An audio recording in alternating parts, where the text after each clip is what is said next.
Hola, ahir Bata i Bota va estar al Mediatic per assistir al lliurament de premis de projectes contra la violència masclista digital.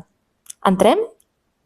Les violències masclistes digitals són cada cop més freqüents. Gairebé el 40% passen en línia.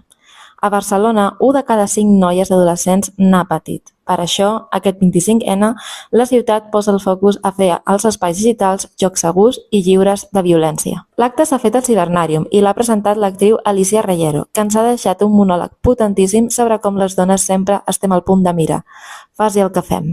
També hem conegut el projecte guanyador de l'any passat, El carrer és nostre i la festa també, de l'associació Altera, que ha creat una guia per repensar els punts liles amb mirada feminista i antiracista. Han intervingut també la Raquel Gil, la Sonia Fuertes i també membres del jurat com la Lídia Arroyo, que ens ha explicat com es manifesten les violències a les xarxes i què s'està fent per combatre-les.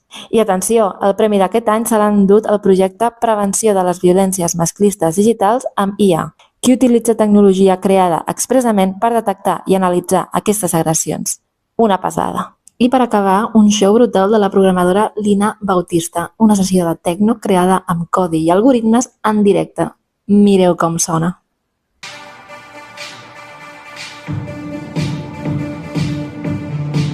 Flipant, eh? I fins aquí el meu 25N. Què tal ha estat el vostre? Adeu!